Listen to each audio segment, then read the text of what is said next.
Hi everybody, this is Noelle at Petitti Garden Centers, and we're doing a What's in Store just before July 4th, and there's so much color. So if you're entertaining this weekend, please come and join us. Plenty of beautiful annuals here.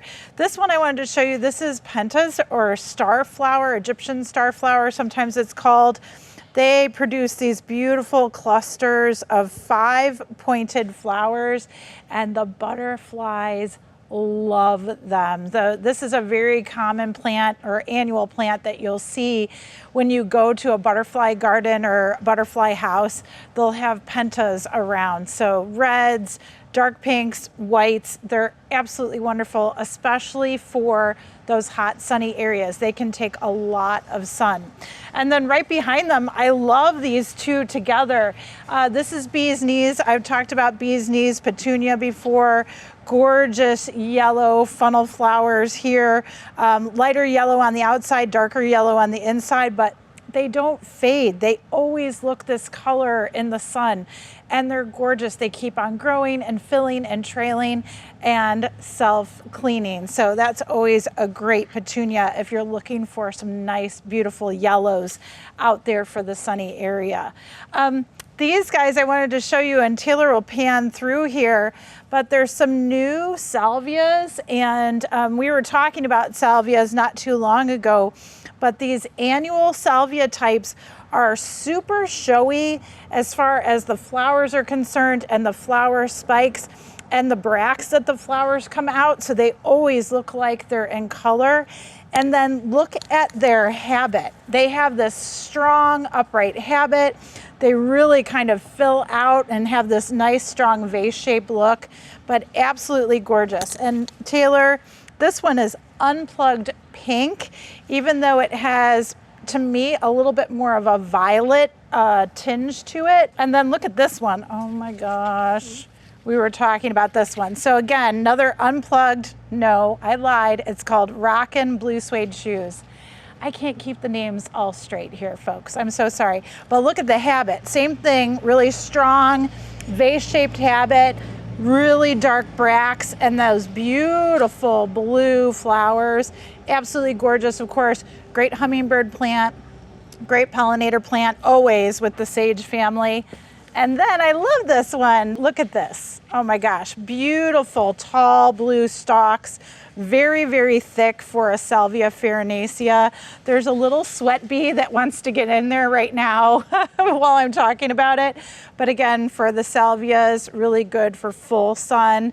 Give them a cut back every once in a while, and that'll help kind of get them to branch and fill out even more. But great for kind of mid-season color. Really can tolerate the heat and the drought out there as well. A little bit more here. I've got some petunias through here. Lots of wave petunias still growing strong.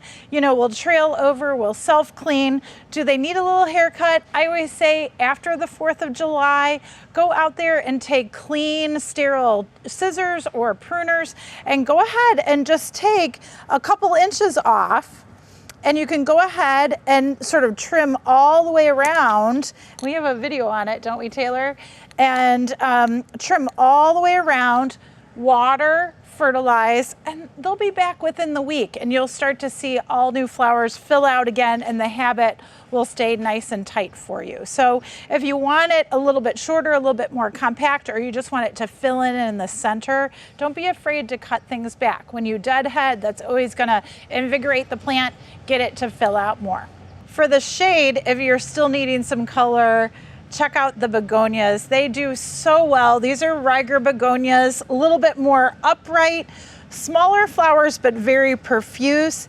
These guys can move from outside to shade inside as a houseplant with some good sunlight coming through the windows, but they do really nicely transitioning in and out. Always with the begonias, I always tell you, make sure that you are deadheading. You know, they really appreciate picking off those spent flowers, so that'll always make them just keep on growing for you. Really pretty sort of peachy pink and yellow. This is Eva here. We've got Carnival here, which is that beautiful sort of orangey peach.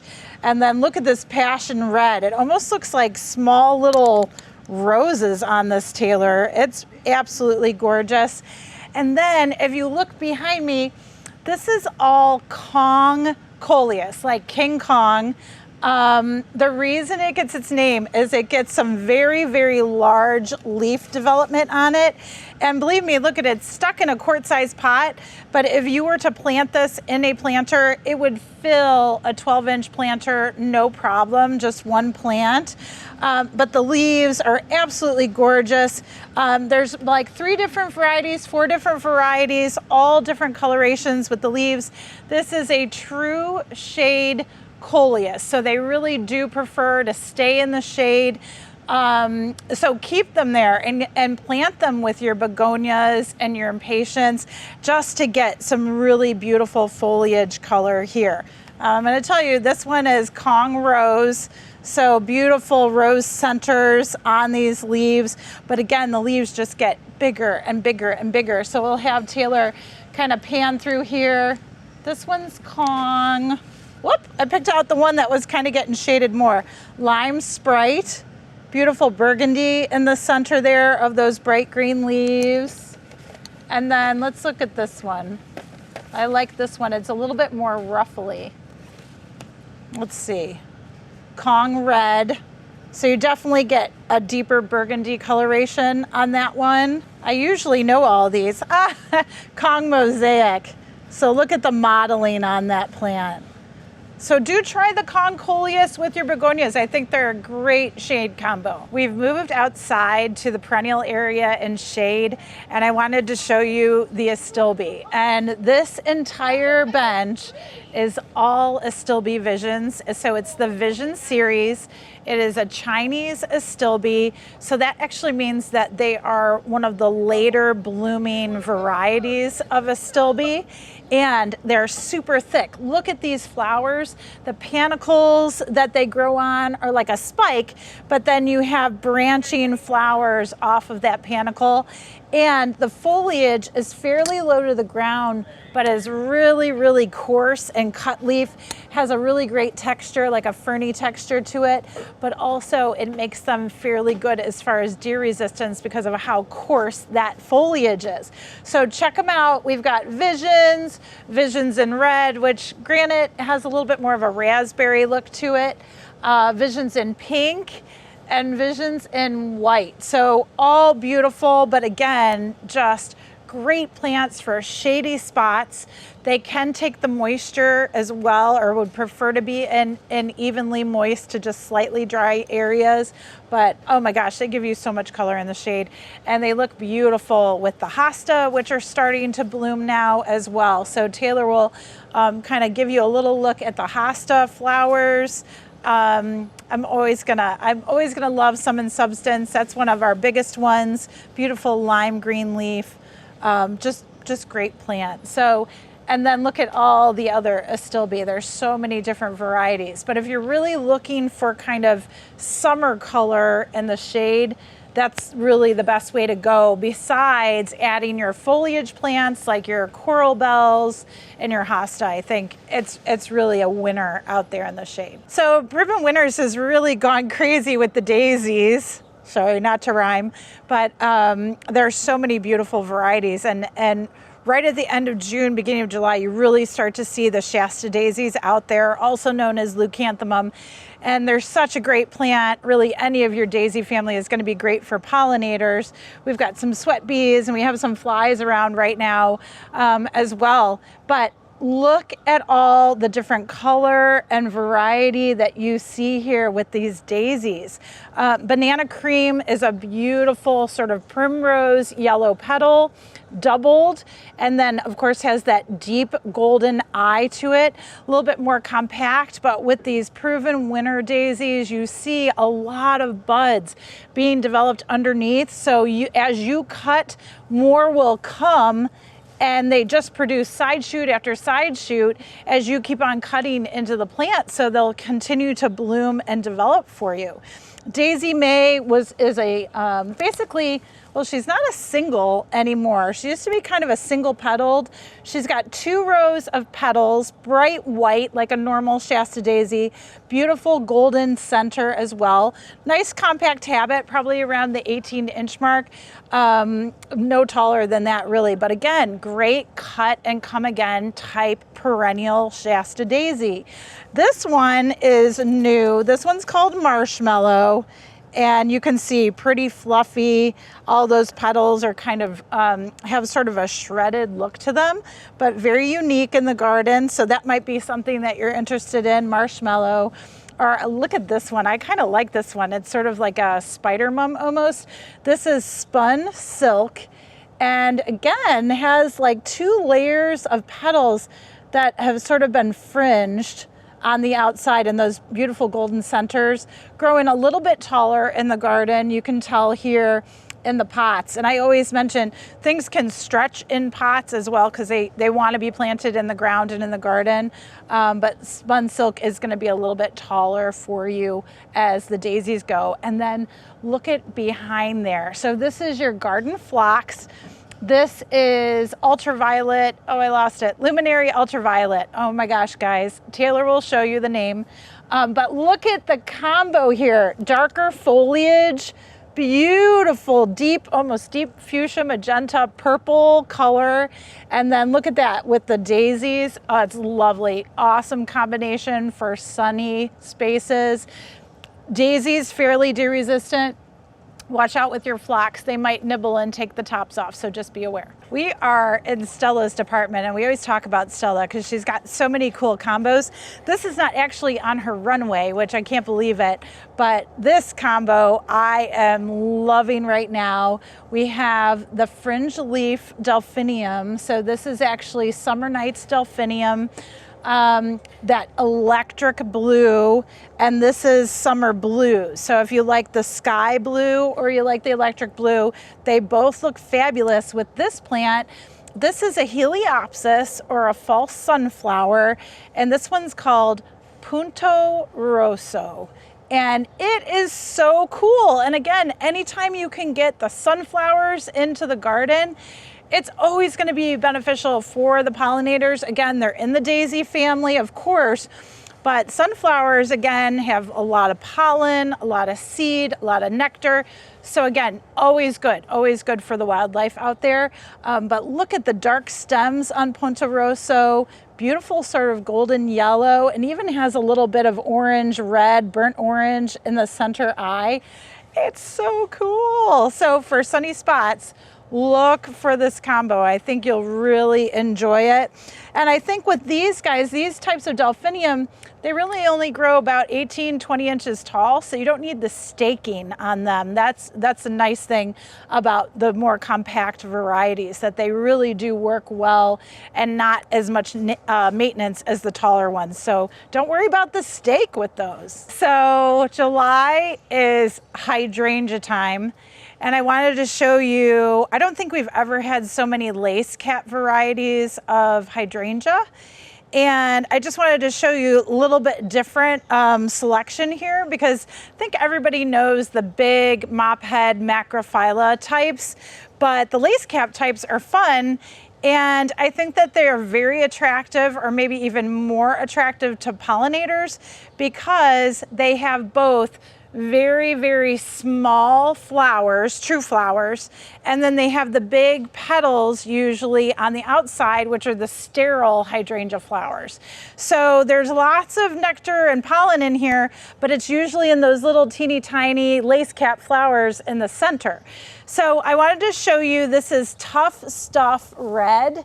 And it is a beauty. It's got a beautiful pink color, but there's one right next door to it that's a little bit more purple. So with the Serata hydrangeas, you can change the coloring just like you can on a macrophylla hydrangea, no problem. So if you want something to be more blue or purple, you're gonna apply acid food like Hollytone, okay? And you're gonna do that twice a growing season, once in spring and once midsummer, but you're also going to apply aluminum sulfate once in spring, once in summer, and that should help turn that hydrangea color to a more blue or purpley tone, okay? But this one being red, you can bring out a deeper pink color because it's not a true red, if you will. It's more of like a rose pink or a cherry red, if you will. So to get it more red or pinky red, you want to actually apply a neutral fertilizer. So you would use plant tone, you would use that spring and midsummer, and then you would use garden lime around this hydrangea to bring out more of that pinky red color, okay? So Tough Stuff Red, and then I have Tough Stuff Aha, and Taylor will show you a close-up, but Tough Stuff Aha has a really neat sterile flower on the outside. It has a very unusual shape, and some of those petals are really different looking. They're very butterfly looking. It's really quite interesting out there. So Tough Stuff Aha, it's a Serata hydrangea as well. And I should tell you, Serata hydrangeas are what we call a mountain hydrangea. They're from Japan. They're a little bit more, the reason they're tougher is they are more cold tolerant than your typical macrophylla hydrangea or mophead hydrangea, meaning that they can take colder temperatures in the wintertime. So we don't have to protect them as much or at all in order to have them bloom well for us. So that's the benefit of growing a Serata hydrangea like these two, and also like this one. This is called Let's Dance Can Do. And this is a new lace cap type. You can tell it is considered to be a Serata or mountain hydrangea. They look very similar to a normal macrophylla hydrangea, foliage-wise and everything. But this plant really has some great vigor and really buds from the base of the stem all the way up to the top. This is a great one. Look for Let's Dance Can Do. Pretty cool plant. And then this one I wanted to show you is Twist and Shout. And Twist and Shout is part of the Endless Summer series. It is a great repeat blooming hydrangea macrophylla. So you can tell large lace cap flowers on Twist and Shout, no problem. Beautiful green foliage. And look at, this was the first bloom cycle. And now look at all the buds that are coming up on Twist and Shout. So the largest one here is going to be Twist and Shout, around 3 to 5, tall and wide. And then the Serata group tends to stay a little bit more compact. They're more around the 2, 3, and 4 foot tall and width category. So any of the lace caps you love, they are here. They're looking absolutely gorgeous. I found a really cool shrub, and I don't know if we've showed this to you before, but this is Diervilla, and sometimes they call it summer forsythia, and I think I've mentioned it before. This particular variety is called Kodiak Orange from Proven Winners, and you can tell that the orange coloring is really starting to come through on the foliage. The other thing is I love how bright red the stems are. Plus, the flowering here are these little yellow tubes, and I just saw a bumblebee in here. I probably scared him away, but the bees are around and really harvesting through these flowers here. So this is one of those shrubs that you can really throw in a lot of areas. It's very tolerant of sun, part shade, poor soils, a lot of abuse here, you know, so that's good, low maintenance plant. Summer flowering, which is always nice, and I think would complement your hydrangeas really well, or even your knockout roses really well. A lot of different plants out there in the landscape. You can get some good height and width on this, like, 3 to 4 to 5 foot tall and wide, so they're gonna, you know, kind of fill out.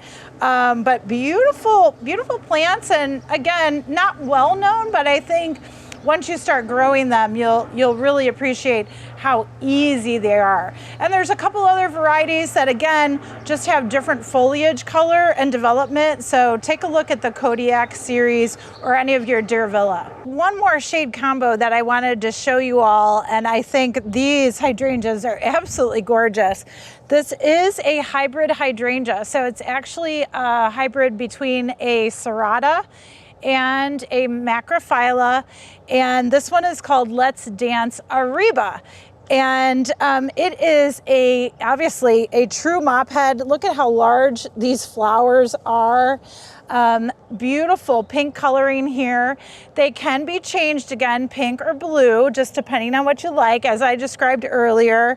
But I really think, again, with your mop heads, if you can provide them with a part day of shade, that's good, so they can rest and recover and not wilt on you. They can be grown in full sun, but you've got to make sure that you are watering and keeping your soil moisture at an even point. So just make sure that you know that, because that increases your maintenance out there in the landscape. So Macrophylla, or excuse me, hybrid hydrangea, Let's Dance Ariba. But look at this. This is a little mounding evergreen. This is called Microbiota. It is also known as like a Russian juniper. And it does have a juniper look and feel, but they really do well in a part shade condition. So if you're looking for that low growing evergreen, this is one that you might want to try. And then also this is Clethra. This is 16 candles. It's a nice compact variety. Clethra is also known as summer sweet, and it is just budding up, ready to go. It'll bloom these little candles of white, but it is so fragrant, and it's so nice to have in that partial shady garden, getting the fragrance and beautiful clean green foliage. Excellent plants for that part shade area. Enjoy.